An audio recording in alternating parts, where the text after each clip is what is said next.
একটু যেহেতু আপনি মেট্রো রেল প্রজেক্টের সাথে যুক্ত ছিলেন এবং এখনও বিভিন্নভাবে আছেন, এই যে বিভিন্ন সময় আমরা দুর্ঘটনার কথা শুনি, সাধারণ পথচারী হাঁটতে গিয়ে মেট্রো রেলের বিয়ারিং প্যাড খুলে যাচ্ছে, তাও আমরা দুইবার এই দুর্ঘটনার কথা শুনেছি। এটার ব্যাপারে আসলে কি করা উচিত? আসলে সামনেও কি এরকম কোনো ঝুঁকি আছে? আপনার কি মনে হয়? এটা আরেকটা গুরুত্বপূর্ণ জিনিস, কারণ মেট্রো আমাদের প্রথম প্রজেক্ট হলো মেট্রো 6। পুরো পৃথিবীতে বলে first impression must be best impression, কারণ এটা নিয়ে এটাই আমাকে মাকড়সা জালের মতো ছড়াতে হবে। কিন্তু দুর্ভাগ্য বিষয়, বিয়ারিং প্যাড একবার না দুইবার পড়েছে, এবং এই ঘটনাটা পৃথিবীতে প্রায় 80 থেকে 90টা সিটিতে মেট্রো আছে, কোথাও এইটাও ঘটেনি। মানে একটা তাই? রেয়ার ইভেন্ট আমাদের দেশে ঘটলো, তাও দুইবার। তাও আবার দুইবার। দুইবার হওয়া কিন্তু এখন দৈব থাকলো না। রাইট। একটা জিনিস যদি এটা ফার্ম গেট সেগমেন্টেই কিন্তু হয়েছে, খামার বাড়ির সামনে, তার মানে এখানে ম্যানমেড কিছু দুর্বলতা আছে। তা একটা একটা ফ্রেশ প্রজেক্ট 2-3 বছরও হয়নি, তার এরকম পড়ে যাওয়ার টেন্ডেন্সি যদি থাকে, ডেফিনেটলি এখানে নির্মাণের যে গাফিলতিটা ছিল সেটা বোঝা যায়। তো আমরা কিন্তু খরচ কম করিনি। আমাদের কন্টেম্পোরারি যারা যারা মেট্রো করেছে তাদের তুলনায় আমাদের খরচ বেশি হয়েছে, কিন্তু গুণগত মানের দিক থেকে আমরা এখন দেখতে পাচ্ছি যে এটা একটু দুর্বল স্থাপনা হয়ে গেছে। সো ভবিষ্যতে যেই মেট্রোগুলি হবে, আমি বলবো আমার ব্যক্তিগত হিসাব, যদিও আমরা জাপানের মতো জ্ঞানে বিজ্ঞানে সমৃদ্ধ কনসালটেন্ট নিয়ে আসছিলাম, এটা ডেভেলপমেন্ট, পরিকল্পনা এবং সুপারভিশনের জন্য সামহাও এটা ল্যাকিং হয়ে গেছে। এবং এটা আমি বলবো আমাদের কাউন্টার পার্ট যারা ছিলেন তারা কাজটাকে আদায় করে নিতে পারেননি। এই কারণেই আমি বারবার বলছি, বিদেশিদের উপরে ভর করে আমি টেকসই উন্নয়ন করব, এটা পৃথিবীর কেউই বিশ্বাস করে না। কিন্তু আমরা কেন জানি শতভাগ নির্ভরশীল হয়ে যাচ্ছি বিদেশিদের উপরে। আমরা অনেক সময় শুনি দেশীয় বিশেষজ্ঞদের বাদ দিয়েও আসলে অনেক সময় সেটা রাইট, করা হচ্ছে। রাইট। কারণ যারা যারা সাশ্রয়ী চায় না, যারা মেগা প্রজেক্টের নামে বড় বড় বিনিয়োগ চান, অনেক ব্যক্তি স্বার্থও থাকে, আপনি কি এক্ষেত্রে সরাসরি বলবেন আমাদের দেশে এক্ষেত্রে প্রধান অন্তরায়টা কি দুর্নীতি? অনেক দুর্নীতির থেকে আমি বলবো অ্যাবিউজ। দুর্নীতি একটা ম্যানিফেস্টেশন, আরেকটা হলো আমি এই সিস্টেমকে অ্যাবিউজ করে 10 বার জাপান ঘুরে আসলাম, নাম দিলাম ট্রান্সফার অফ টেকনোলজি। আমি প্রেডোর লেটেস্ট মডেলের গাড়িগুলি শুধু আমি ব্যবহার করলাম না, আমার পরিবারও ব্যবহার করছে। আমি সিটিং মিটিং করে প্রচুর পয়সা বানালাম। এই যে সিস্টেমকে অ্যাবিউজ করা, এটা দুর্নীতিতে পড়ে না, কিন্তু এটা অ্যাবিউজ। এই অ্যাবিউজটা কিন্তু এমন মাত্রায় চলে যাচ্ছে, এইটার জন্যই কিন্তু এখন মেগা প্রজেক্ট চাই, এবং এইটার জন্য এখন শাখা পোশাখা বাড়াতে বাড়াতে এটার সাথে সংশ্লিষ্ট না সবাই মিলে মিশে যে যেখানে কর্তৃত্ব আছে একটা সিন্ডিকেট দেখি, তারা এটা উন্নয়নের ভাগিদার হয়ে যায়। জনগণটা মুখে বলে কিন্তু কাজে এসে দেখা যায় এটা অত্যন্ত দুর্বল অবস্থায় থাকে আর কি।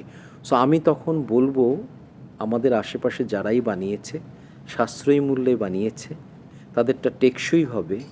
আমাদেরটার আমরা কন্ডিশন সার্ভে করেছি, এটার কিন্তু ডিস্ট্রেস অলরেডি কিন্তু চলে আসতেছে। সো দীর্ঘমেয়াদে এটা আমাদের একটা হয়তো লায়াবিলিটি হয়ে যাবে।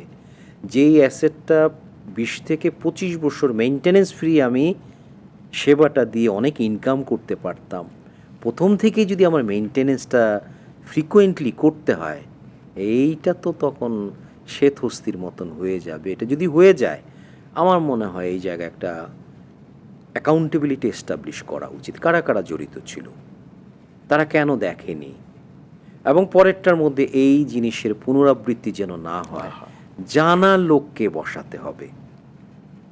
আগের সরকারের সময় এখানে ছিল একটু কি বলবো, পলিটিক্যালি নিয়োগপ্রাপ্ত, কোনো জানতে হবে তা না, সরকারের সাথে সামহাও কানেক্টেড থাকলেই আমি এই পোস্টগুলি পেয়ে যাব, যেই পোস্টে থাকতে হবে বিশেষায়িত লোক, সেখানে যদি জেনারেল নলেজের লোক চলে আসে তাহলে জেনারেল উন্নয়ন হবে। সে তো চোখে দেখতে পাবে না, কারণ সেটার অভিজ্ঞতা তার নাই। আচ্ছা, আপনাকে পার্সোনাল একটা কোয়েশ্চেন করি, কারণ আপনি তো সব সরকারের সাথে কাজ করেছেন, কিন্তু হয় না যে একদম ক্ষমতায় থেকে, রাজনীতিতে থেকে আসলে আপনার কখনো ইচ্ছে হয়নি যে রাজনীতিতে আসার? না, আমাকে ভেতর থেকে এটা টানে না। রাজনীতি করার একটা দুর্বলতা আমি দেখি, যখনই আমি কাউকে সাপোর্ট করব তখন আমি যে অনেস্ট কথাটা বলা উচিত জাতির জন্য সেটা আমি বলতে চাইবো না। ডিপ ডাউনে আমার একটা জড়তা চলে আসবে। সাপোর্টারদেরকে দেখি, ধর্মান্ধ যেমন বলে, রাজনৈতিকভাবে কিন্তু যখন অন্ধ হয়ে যায় তখন কিন্তু সে খারাপ জিনিসটাকেও সাপোর্ট দিয়েই যাবে। এটা ঘোরতর অন্যায় হয়ে যায় কিন্তু। সো আমি শিক্ষক হিসাবে আমি একটা লিবার্টি এনজয় করতে চাই। ডাজন্ট ম্যাটার এই সরকার বলি, আগের সরকারই বলি, আমি কখনো কিন্তু হক কথা বলার থেকে বিরত হইনি। এটার জন্য অনেক প্রেশার এসেছে, অনেক ভুক্তভোগী হয়েছে, এখনও ভুগছি।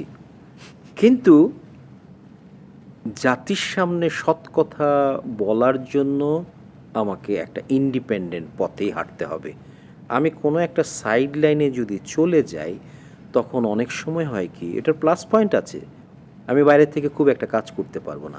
রাজনীতি করলে পরে হয়তো আমি আরও বেশি কন্ট্রিবিউট করতে পারতাম, কিন্তু যেই জিনিসটাকে আমি দেই যে আমি যেটা সত্যি কথা বলা উচিত, আমি কোনো পার্টির দিকে তাকাবো না, আমি কোনো দলের দিকে তাকাবো না।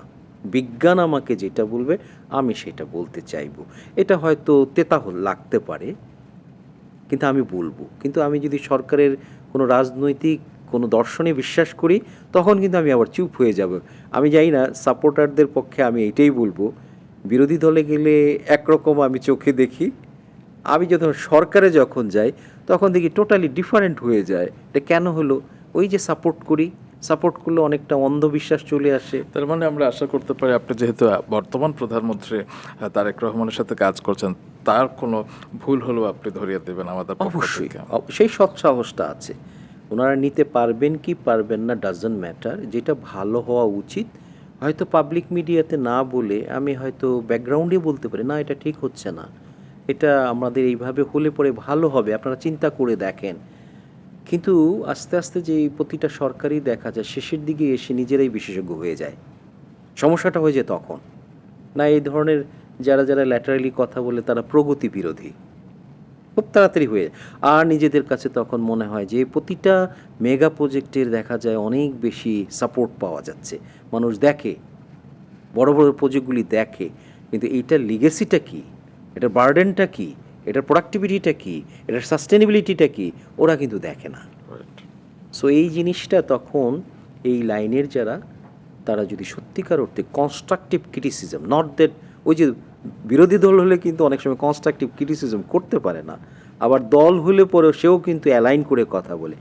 সো আমাদের কাজ হলো কনস্ট্রাকটিভ ক্রিটিসিজম করে দেশের উন্নয়ন। এবং সরকারও কিন্তু আমি মনে করি, বিশেষ করে এই সরকার বারবার বলে আমাদেরকে ধরিয়ে দিন, আমাদেরকে সাহায্য করেন, জ্ঞান দিয়ে হোক, ধ্যান দিয়ে হোক, কি করা দরকার। সো পার্টনারশিপে কাজ করা, সেই হিসাবে আমি সেই লিবার্টিটা এনজয় করতে চাই।